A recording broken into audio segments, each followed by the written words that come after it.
سلامونه لمن دې روغ جوړ وایست. د افغان زده کوونکو لپاره یو نوی زیری دا ده چې د رومانیا هیواد د 2015 او 16 کال لپاره سکالرشپونه اعلان کړي دي چې د سکالرشپونه به په تیر کلونو کې په نومبر او دسمبر او یا هم اگست کې اعلانېدو. سږ کال دا د جنوري په پای کې اعلان شوي دي د 2015 کال. نو په دې ویډیو کې زه تاسو ته ټول د دې سکالرشپو لپاره هغه شرایط وایم چې کوم شرطونه دی غواړي او هغه شاګردان چې په شرایطو ورته برابر دي کولی شي ورته اپلای وکړي. راځم له دې نه مخکې به تاسو چې کله لاړئ ګوګل ته دا ویب سایټ به ټایپ کړئ. د دې ویب سایټ لینک زه په د دې ویډیو په ډسکرپشن کې درته ږدم. دا د رومانیا هیواد د سکالرشپو هغه رسمي ویب سایټ ده چې په دې کې دی خپل سکالرشپونه اعلانوي. نو له هغو څخه به مخکې تاسو لاړ سئ دا ویب سایټ ته چې کله راسئ دلته خپله دوی یو نیوز هم خپور کړی ده چې زموږ هغه سکالرشپونه د 2015 کال لپاره څنګه سو اعلان شوي دي د وزارت خارجه لارې. نو تاسو اول راځم دې ته چې د دې سکالرشپو لپاره کوم شرایط پکار دي. تاسو به په اپلای فار ام اف ای سکالرشپ باندې کلیک وکړئ. تاسو لپاره دا ویب سایټ راځي. کله چې دا ویب سایټ باندې تاسو کلیک وکړئ دغه یوازې معلومات زه درته خپروم.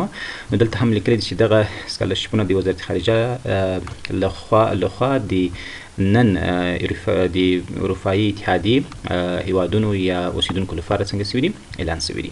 مخکې له دې چې زه لاړ سم د اپلای دغو ته چې څنګه اپلای کیږي زه د دې سکالرشپو په اړه معلومات درکوم او دغه ته ویلي چې دغه دا سکالرشپونه چې دي دا اوس د جنوري پر 9 باندې که درسم باندې اعلان شوي دي د مارچ تر 12 پورې دوام کوي. او دلته راځي چې اول به تاسو اکاونټ جوړوئ، د هغو نه وروسته به اپلای کوئ او بیا تاسو دغو جواب درکول کېږي، د هغو نه وروسته به تاسو سټډي کوئ. صحیح ده. د دې سکالرشپو په تړاو باندې به زه غواړم چې یو څه معلومات تاسو ته درکړم. لومړی به تاسو هغه عمومي معلومات دلته دوی ویلي دي چې دغه چې دی د سکالرشپ چې دی دا د وزارت خارجه له لارې اعلان شوي دي. په رومانیا کې هغه د های ایجوکیشن انسټیټیوټونه چې دي د لوړو تحصیلاتو لپاره کوم چې هغلته کولی شي شاګردان پکې څنګه وکړي داخله وکړي. دلته یې ویل دي چې هغه څوک کولی شي چې د دې سکالرشپو لپاره الیجیبل دي او کوم کسان الیجیبل نه دي. لومړی چې دا ویل دي چې سیټیزنشپ او رومانیا اوریجن مقصد هغه کسان چې هغه په رومانیه کې د داسې لوړ چارواکو زمن وي یا د کوم وکیل زوی وي هغه نسي کولی چې په دې سکالرشپو ته اپلای وکړي.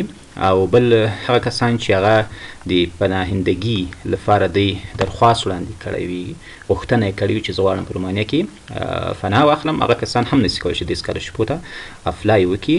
او بل سټیټلیس پرسن هغه کسان چې هغه مقصد هغه اصلي سکونت ځای معلوم نه وي، هیواد یې معلوم نه وي، راغلي یې رومانیې ته، هغه کسان هم نسي کولی. لکه ځینې کسان چې له یو هیواد نه بل هیواد ته ځي او هغلته تر اوسه قبولي نه وي ورکړي که نه، او یا هیواد نه وي معلوم، ځای نه وي معلوم، هغه کسان هم نسي کولی چې په دې سکالرشپو کې ته اپلای وکړي. او بل ممبر اف د ډیپلوماتیک هغه د ډیپلوماتانو زمن یا د کورنۍ غړي هم نسي کولی چې په دې دغو کې سکالرشپو ته نوملیکنه وکړي. او بل د اډمنسټریټیو اینډ ټیکنیکل سټف هغه کسان چې هغه په اداري بخشو کې یا هغه په د یوې ډیپلوماتیک دفترو کې یا د هغو زمان وي او یا په هغو دفترو کې کار کوي، فلرونه یې په غټ چوکۍ باندې، هغه هم نسي کولی چې د سکالرشپو ته اپلای وکړي. او بل چې دی هغه انټرنیشنل ادارې چې په رومانیه کې فعالیت کوي د هغو د کورنۍ غړي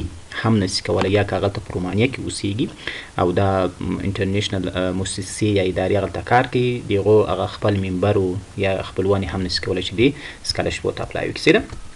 او بل دلته زموږ سره دی وایي څوک الیجیبل دي. هغه کسان یا د دې الیجیبلیټي کرایټیریا یې چې ده د دې لپاره باید اول تو کوم کمپلیټ فارم چې دی فایل چې دغه باید تاسو سبمیټ کړئ د ثبت نام لپاره درته ښیي.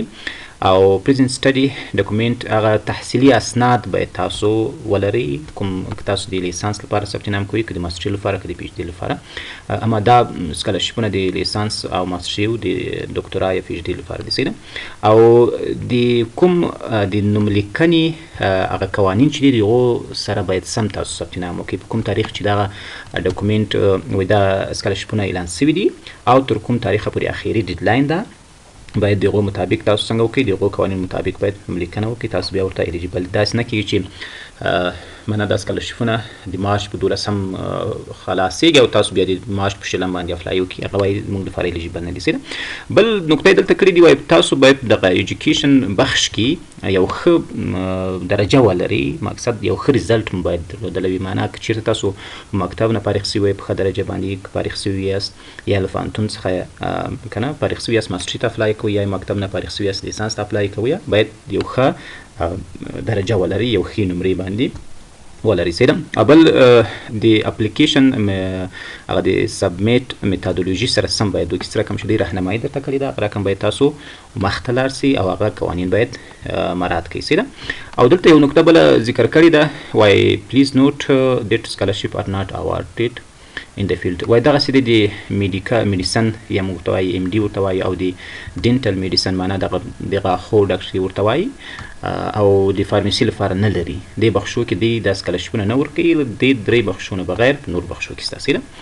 او دغه سکالرشپونه چې دي د دې 3 بخشو لپاره دي، لکه مخکې چې ما درته ویل بیچلر دی او ماسټر دی او بل پی ایچ ډي لپاره دي. تاسو کولی شئ چې هغلته اپلای وکړئ سیده. نو دلته کوم خاص دغه نسته پکې نور، او لکه دلته سویل دیس ماستري باید له 1 کال پورې وي او 1.5 کال نه تر 2 کالو پورې وي سیده. او ورسره دغه اینډ اخري کې اگزام کې داسې ورکول کېږي سیده. او د کمپلیشن پروګرام د بیچلر چې دی له 3 نه تر 4 کلونو پورې وي، او هغه دغه خپل بیچلر اگزام پورې ډیفینټ کېږي، څه وخت تاسو هغه وایي فای ته ورسوه بیا تاسو ته ډیګري درکول کېږي سیده. او پی ایچ ډي خو خپله وایي چې پیریډ له 3 نه تر 4 کالو ډیپینډینګ د پروفایل اف چوزینګ فاکولټي، که نه هغه کوم فاکولټه یا پوهنځی چې انتخاب کړی درس وایي دغه په خپل کوم اصول چې دی دغه مخته ځي. دلته ویل دي چې کله چې تاسو وایي دغه ماستري او د ډاکټرا او یا د لیسانس دغه شروع کوئ، تاسو باید 1 کال رومانیایي ژبه ووایي. نو هغه ژبه به ووایي، دغه نه وروسته بیا ستاسو درسونه شروع کېږي. دا یو مهم پوینټ وکړي. او دلته مونږ وایو چې مونږ ته وایو چې دلته هغه ټول کوم اصول چې دي هغه نور دلته زموږ سره هم ذکر سوي دي، لکه څنګه چې ما مخکې درته ویل دومره خاص نور شي نه لري. او څنګه کولی شئ تاسو اپلیکیشن ورته سبمیټ کړئ، دغه ویب سایټ ته راسئ، لکه مخکې چې ما درته ویلي، په دې باندې کلیک وکړئ، بیا هغه نور اصول یې مخته ځي سیده. او دلته بیا یو نکته ذکر کړې ده، وای په کوم وخت کې ستاسو اپلیکیشن رد کیږي، په هغه صورت کې وای رد کیږي چې کله تاسو فزیکلی یا تاسو خپل هغه د رومانیا وزارت خارجه ته اپروچ وکړئ، یا هغو ته ورسئ او یا هغو ته اپلیکیشن ولیږئ یا ایمیل ورته وکړئ، که نه اسناد ورته ولیږئ، نو په هغو صورت کې به ستاسو دغه نوملیکنه یا ثبت نام څنګه کیږي، رد کیږي. د هغو نه وروسته د ثبت نام ډیټ څه وخت د تاریخ ما درته ویل چې په 29 د جنوري 2025 باندې شروع سو، 2 ورځې مخکې ثبت نام شروع شوی ده، او اخري تاریخ به د مارچ پر 12 وي د 2025 ده. کوم مهم اسناد ورته پکار دي؟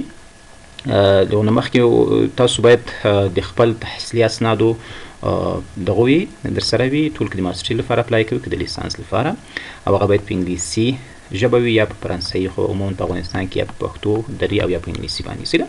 او د ترانسکریپټ باید ولرئ، که نه مقصد لکه هغه د نمرو دغه چې وي د سره تاسو سره، که 12م صنف یاست فارغ یاست، 12م پاس او یا که هم لیسانس یاست. دغه صورت څنګ کې برث سرټیفیکیټ غواړي. برث سرټیفیکیټ کولی شئ چې واخلئ، په افغانستان کې اوس په اسانۍ سره څنګه کېږي ورکول کېږي سیده. او کافي اف د 3 پیج اف د پاسپورټ، که چېرته پاسپورټ ولرئ هغه 3 بخشونه یې 3 ورقې باید سبمیټ کړي، که چېرته ونه لرئ په افغانستان کې په الکترونیکي تذکره باندې هم ورکول کېږي، ځکه چې هغه تیاره انګلیسي ته ترانسلیټ سوي ده، کولی شئ چې هغه باندې نوملیکنه وکړئ سیده. او بل سی وي غواړي، عموما د دې سکالرشپو لپاره یو مسلکي سی وي جوړه کړئ چې هغه ایرو پاس سی وي ده، چې هغه باید تاسو ولرئ او هغه سی وي ورته سبمیټ کړئ. دا نورې عادي سی ویانې باندې دوی نه فوکس نه کوي ځکه هغه یو پروفیشنل سی وي ده او عموما د سکالرشپو لپاره هغه سی وي اکسپټ کیږي یا قبول کیږي. اروپا سی وي تړاو به انشاءالله زه ډېر زر درته ویډیو ولرم چې څنګه کولی شئ چې تاسو اروپا سی وي جوړه کړئ. او د ډاکټرا لپاره خو دلته ویل دي چې مقصد که چېرته څوک ډاکټرا ته اپلای کوي هغه باید لیټر اف انټینټ ولري. مقصد هغه خپل انګیزه لیک باید وړاندې کړي چې ولې ته دې سکالرشپو ته اپلای کوي. هغه هم یوازې د چا لپاره د پي ایچ ډي لپاره یا ډاکټرا لپاره صحیح ده. او بل ته دلته یو مهمې نکتې ویلې وای که چېرته ستاسو په نومونو کې چینجز راغلي وي که نه یو څوک مخکې نوم یې یو چې و په تذکره کې اوس یا تخلص تبدیل سوی یا نوم تبدیل سوی ده نو د هغو هغه پروف یا ثبوت به باید موږ ته وړاندې کړي. هغه کوم یا ریزیم چې کړي دی یا پروسس مو چې مخکې کړي دي صحیح ده یا په کوم تحصیلي اسنادو کې مو فرق راغلی نو هغه در سره وساتئ د اړتیا په وخت کې دی غواړي صحیح ده. او دلته ویلي چې دغه ډاکومنټ چې کله تاسو موږ ته رالیږي لکه تحصیلي اسناد یو او سره څنګه کې پاسپورت دی یو نو دا شیان باید په جدا جدا دغه سوي په پی ډي اف فارماټ کې باید موږ ته راولېږي صحیح ده. داسې نه چې ټول یو فایل کې اول پاسپورت وي یا تذکره وي بیا وروسته تحصیلي اسناد دی وایي چې یا جدا جدا باید په یو دغه پی ډي اف کې باید وي او جدا جدا یې صحیح ده کله چې اوریجنل نه وروسته سکن کوئ. او څنګه د دې ریزلټ په څه وخت اعلانېږي د سکالرشپو د دې سکالرشپو ریزلټ به د جون پر 10 یعنې 15 میاشتې 4 میاشتې وروسته به د دې ریزلټ درته معلومیږي صحیح ده. او دغه نه وروسته بیا تاسو ته د منیسټري د خارجه وزارت لخوا اکسپټنس لیټر درکول کیږي ایمیل به در سره درته کیږي او تاسو ته به ایمیل کوي هغه نور کمیونیکیشن به کوي چې تاسو کله اکسپټ شوي او تاسو کله د انټرویو ریټن ټیسټ لپاره لاړ شئ صحیح ده. دلته هغه د دوی قوانین دي وایي کله چې تاسو رومانیې ته راځئ دلته باید زموږ ټول او کوم اصول چې دي او قوانین چې دي هغه باید په ځان باندې څنګه کوي عملي کړي ځکه هر هیواد خپل اصول قوانین لري. مقصد داسې نه چې د خلاف کار باید څوک ونه کړي دا کوم قوانین چې دي هغه باید دغه وي دلته وي هغه باید ومنئ صحیح ده. او دلته ویل چې students enrolled in the Romania language یو کال لکه مخکې چې ما درته ویلي دا باید یو کال دغه ووایي رومانیایي ژبه ووایي صحیح ده. او له هغو سره څنګ کې نور داسې خاص دغه نشته خو دلته څو شیان مهم دا دي که چېرته وایي تاسو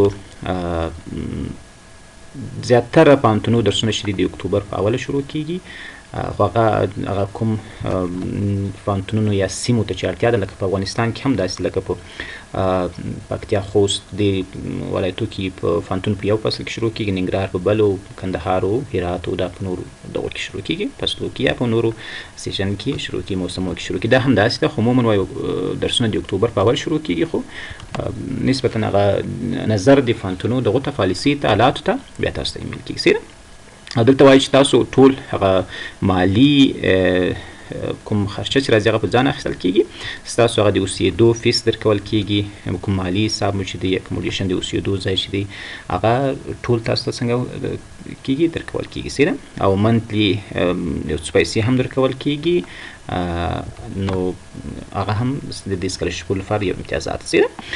او بل مهمه خبر دا ده چې چېرته تاسو یو خاص فیصدي فرنه کړه د دې سکالرشپو لپاره نو تاسو ته هغه درکول سوي پیسې هغه هم بیرته دنه څنګه کیږي اخیستل کیږي. نو دا یو مهم پوینټ دی چې باید تاسو هغه کومه فیصدي چې دی لري چې یو شاګرد باید په کال کې یا اکاډمیک ایر کې باید فرق کړي هغه باید څنګه وي فرق کړي دغه نه وروسته تاسو کولی شئ چې مخته لاړ شئ دا که چېرته هم پوره نه کړه بیا هغه کوم پیسې چې درکړي هغه ته یې درنه بیرته اخلي خو هغه انشاءالله مشکل نشته چې تاسو یو ځلې لاړ شئ دا هر څه اسانه ده کیږي.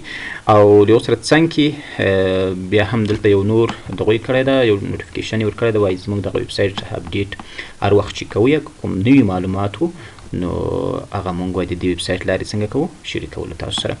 دا یو ویډیو د رومانیا د سکالرشپو په اړوند وه چې کوم چې ورته ضروري دي څنګه ورته هغه خپل ډاکومنټ اسنادونه چمتو کړي کوم اصول دي. او بله ویډیو به ډېر ژر سبا ته انشاءالله د نوملیکنې په تړاو باندې زه درته جوړه کړم چې څنګه کولی شئ د سکالرشپو ته نوملیکنه وکړئ. نو که تاسو بیا هم کوم سوال لرئ نظر مو لرل ما ته په کمنټ کې ولیکئ دا ویډیو له نورو ملګرو دوستانو سره هم شریکه کړئ تر څو هغه هم ترېنه استفاده وکړي. یو ښه زرین چانس ده د افغان زده کوونکو لپاره که په هر ځای کې مشکل لرئ ما ته کمنټ کې ولیکئ انشاءالله په وخت جواب درکوم. ډېره مننه.